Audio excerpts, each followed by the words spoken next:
And everything that we do, it is scriptural. Go to the to the book of Acts, chapter number 4 and verse 19. Isahluko 4 verse 19. Before you say that I am rebellious, because it's not for the first time that the Church of the Living God is forbidden to come together.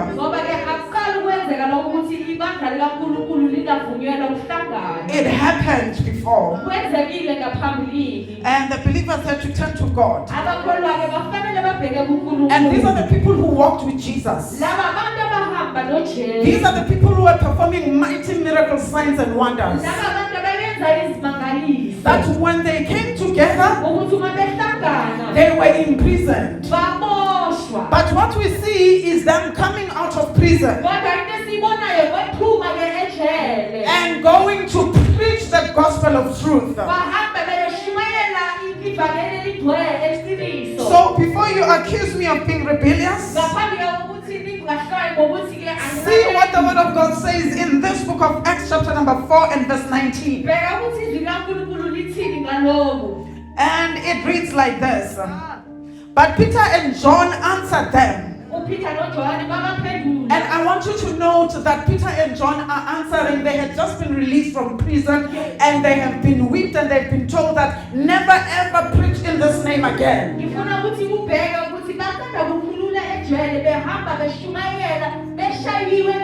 Please, won't you just do me a favor? When you are at home, read Acts 4 and 5 concerning the situation that we are in.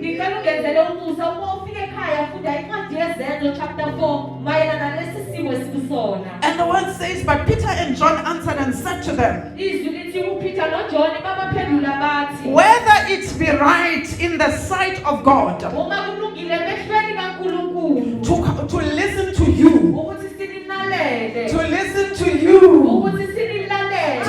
the government of the Republic of South Africa, whether it be right in the eyes of God that we listen to the government or that we listen to the word of God. You be the judge. So the answer is right there. Because the enemy is very strategic. He was there from the beginning of time. And he knows exactly what he's doing. You know, usually I come to church around just before 8. And you can see that people are coming to church. You can see that the service coming together even before people come. But this morning up until 8:30, there were just a few people. And I said, devil, you are a liar. Because as human beings, let me tell you, anything that you do every day for 22 days, it becomes your lifestyle and a culture. And it becomes a norm. And you get used to it. And it becomes difficult to adapt to any other thing. So the enemy knows that when he keeps us at home, under the guise of COVID-19, we get used to being at home. We get used to waking up at 9 a.m., 10 a.m. Now, when you're supposed to wake up, it becomes a serious problem. And we also get used to watching services on TV. In the comfort of our homes, wearing your pajamas and a gown. You get used to that. So the enemy knows what he's doing. And we will not listen to his tricks anymore. And here's another thing that gives me boldness to say that we will not listen anymore. Since July last year, we have been coming to church whenever the government allowed us to open. But we have not had a single case that stemmed from the service. A single case of COVID-19. Where if you want to trace, you can say that I got this from the church service. Not even a single one. Not that we have not had cases. We have had cases. But you cannot trace any one of them to any service that we have had. And in all his faithfulness, tender mercies, love and grace, God has healed each and every one of us that have been affected. Starting with myself. So when we come to God, because the Holy Spirit is with us, the atmosphere is the atmosphere of healing. So we want to send a clear message to the government and to our president that please mind the political affairs of the country and let us mind the spiritual well-being of this nation. As God has appointed us to mind the spiritual being of this nation. I want to believe that had the church been opened, what happened would not have happened the way that it happened. How many people have lost their jobs as we speak? How many people have lost their livelihoods as we speak? What our president and the government and the scientists don't understand is that when a snake comes to your house, listen to this. A snake comes to your house. A snake is an enemy. And it's an enemy that has come to kill you. So you need to fight against it. You need to kill it. But let me tell you what our government is doing. Because this COVID-19 is like a snake that has come into our home. And our home being the nation of South Africa. You don't go and fetch the petrol and burn the whole house because there is a snake in your house. By closing churches, by closing businesses, you are creating another pandemic. An economic pandemic. I do not condone what happened. I don't condone it at all. But I also understand the frustrations of our people. And for the longest time, we have been saying that if the economy of this country stays untransformed, stays only in the hands of a few people, because the economy of this country is in the hands of a few people. 90% of our economy is still in the hands of white people. I love white people, I'm not a racist. But the fact is 90% of our economy is still in their hands. And they own all the biggest businesses. So if we are to condemn looting, let us start there. That this economy needs to be transferred. There's more than enough money in the country that everybody out of these 60 million people, each and every person can get no less than 3,500 per month. So the first looting that we condemn is the looting of our minerals, is the looting of our economy.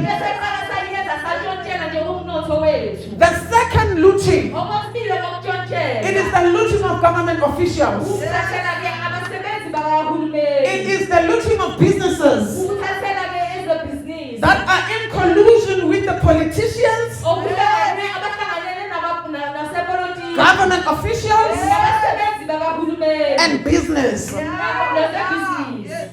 Politicians and officials and businesses. Today we do not have even a national carrier, ESAA, because they looted everything there. Transnet is in debt of over 153 billion because they looted it. Now, those that make arms, they are not able to pay their employees because they looted the money. ESCOM, from time to time we had load shedding because they looted everything. SABC, it is on life support. It is on life support like in the ICU because they have looted everything. So if we are to condemn looting, let's start with the bosses of looting and say South Africa belongs to all who live in it. This is our land. Stop looting our land, our economy. The minerals and the economy of this land belongs to all who live in it. And then again we come to those who have looted milk and sugar. That is also looting. Because by looting that milk and sugar, there's a person who was employed. For how long are you going to use that milk and sugar for? When it gets finished, somebody was able to earn out of that milk and sugar. They have lost their livelihood. Is it worth it just in the name of milk and sugar? Is it worth it just in the name of a fridge? To show that this thing is insane. You know that this furniture cannot fit in your house. But you go and you loot it. No, South Africans. Let us not do that. South Africa is our beautiful land. We love South Africa. And I dread the thought of us being like other African countries. You see other African countries, as they are in high school, they start thinking, which country am I gonna migrate to? Because of the conditions at home. So if we are helping white people who are biggest looters, and we are helping politicians who are also biggest looters, Tina, we are just putting a cherry on top of this cake. One day the conditions will not allow us to live in South Africa. So the little that we have, let us preserve it. Let us love it. There's a way of fighting. We can fight without looting. And as a matter of fact, in fighting, we must fight. The economy has to be transformed. Yes, there must be creation of jobs in this nation. There is no reason that there are people who do not get anything at all. Month in, month out, there's nothing that is coming.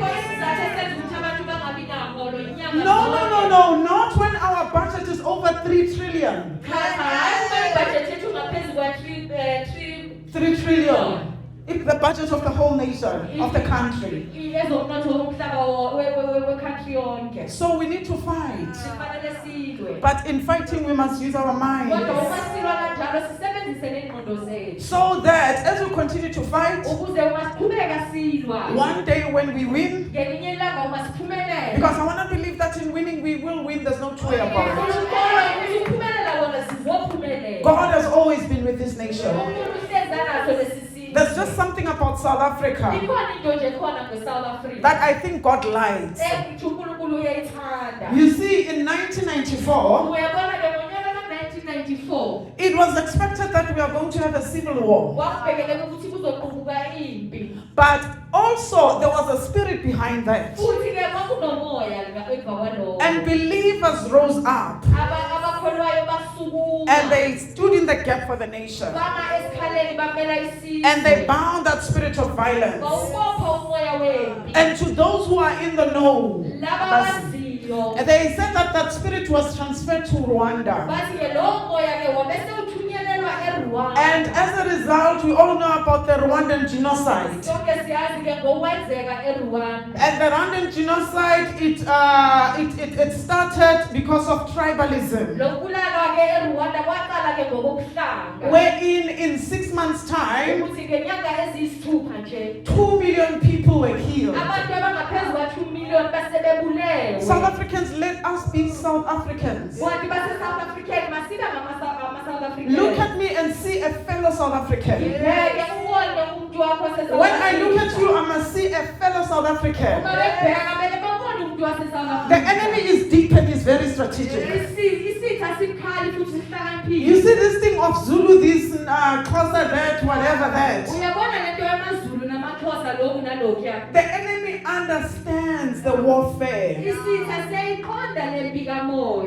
In the book of Genesis chapter number 11,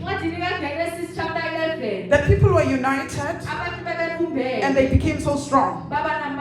And they were building a tower. And God could not stop them because they were all united in one. So he decided to divide them. Divide them in accordance with their languages, so that they would speak and they would not understand one another. So the enemy knows that if I divide them in terms of language, they will never get along. Don't allow that. Even the apartheid government, they use the same system of dividing them and ruling them. The apartheid government divided us in languages or with languages. I was born and raised here in Mapa, a Zulu nation. And then there are places where they say Sotho nation. That was strategic. The government of the National Party, they sat down and they said, how can we defeat them? How can we rule over them? We need to divide them. And we need to instill on them that you are Zulu. And as a Zulu person, you are a warrior. And Zulu is superior. And we need to say to them, you are a Sotho person. As a Sotho person, you are like this. You are a Tsonga person. And as a Tsonga person, you are like this. It was strategic. I am Zulu, nothing will ever take that away. But when I get out of my home, I am a South African. And I see you as South African. Now the West, when we are in Christ, it's a different ball game altogether. Any man that is in Christ is a new creation. Behold, all things are new. Hallelujah. So let us not allow the enemy to divide us in terms of languages, in terms of culture. We are South Africans, and we love this nation of South Africa, and we will rebuild this nation of South Africa. And if we're to fight, we will fight for what is right. But we are not going to bend down everything. So that when we have won the war, we have to rule over ashes. It cannot be. It cannot be. Hallelujah. And here's another thing. That's why I'm saying that the government must manage the country politically. And leave us alone to manage the country spiritually. Because as far back as, I think it was 2018 or 2019, God showed us so many of His people what was to happen in our country. Bloodshed. The prophecies came out. And some of the prophets were even saying that, go get yourself guns, pastors. And they were right, they were accurate. And God laid it on some of us to just stand in the gap for this nation, to bind every spirit of violence. So believers started praying everywhere and stood in the gap for the country. And some prophets said, go and get yourself guns. We went and we got spiritual warfare, spiritual weapons. And we fought this thing in the spirit. By the time it came, it was so weak. And you know the wisdom of God is wiser than the foolishness. It is wiser than any other wisdom. Look at this. I hear the president said on when was it, on Friday? And I want to say that our president must not tell lies. Tell no lies and claim no easy victories. He said that he is thanking the security cluster, the state security, for stepping in and quelling this violence. It's not true. It is fellow South Africans. It is people who said not in our name. To show that you know what God is in this thing. Because at the end of the day, no matter the politics behind this thing, it's about our country and our livelihood. So you would go, on Tuesday he said that he was deploying the army. On Wednesday we were everywhere where this thing had happened. In this whole Katlao we saw only 4 soldiers. We went to all the shopping malls, including Krisani. And things were horrible in that Krisani. I think there were like 2 vans of police. So to show that this thing has nothing to do with the government, but it is the prayers that have prevailed. The people of South Africa rose up and said, no, not in our name. Even Santako, who would have thought that the taxi people can protect us? And we have to give honor where honor is due. They have done so excellently. So to me what it says is that God did not want to share His glory with anyone that would say that we saved our country. The heroes in this thing are fellow South Africans. Thank you, South Africans. And thank you, Santako. But above all, thank you, God Almighty, who showed this to your sincere servants, that they could stand in the gap for the nation.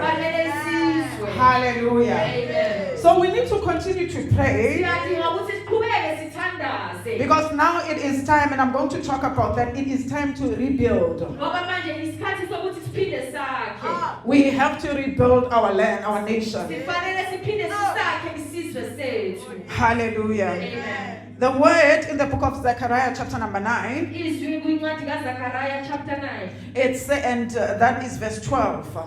verse 12. It says that return to your stronghold, Ethi buyelani kumbhoshongo wenu. you prisoners of hope. Nina ziboshwa zethemba. We are prisoners of hope. Siyiziboshwa zethemba. When things do not go the way that we want them to go, we only have hope and faith in God. Uma izinto zingenzeki ngendlela esifuna ukuba zenzeke. When our country is burning, we only have faith in God to deliver us. Izwe lethu lisha siyethemba uNkulunkulu wethu ozosikhulula.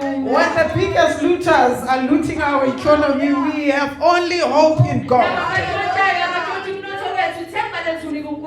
When the enemy has unleashed this plague and disease against us, we only have faith in God. Hallelujah. Amen. So we need to fix our gaze on our God. The word says that anything that is born of God overcomes the world. And these two we shall overcome.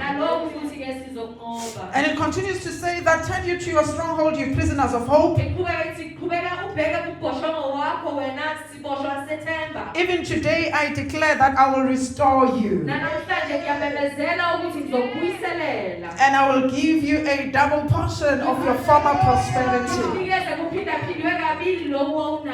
Hallelujah. Amen. So what we are doing, we are turning to our stronghold.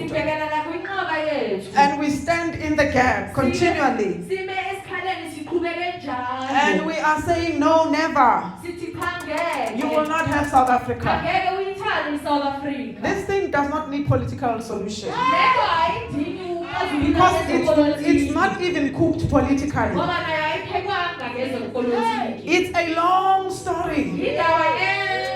There are powers. There are societies that run the world. And they have an agenda. And Tina, as a South Africa, we happen to be very influential in the continent of Africa. So if you collapse the economy of South Africa, you have the way into the rest of Africa. Hallelujah. Amen. Because the whole aim it is to have one government. It is to have one currency. It is to have one religion. It will not happen. It will not happen. Hallelujah. We will stand in the gap for our nation. We will pray for our nation. Our economy will not collapse. Hallelujah. We shall not have instability. We will not rise up against each other in terms of race. Hallelujah.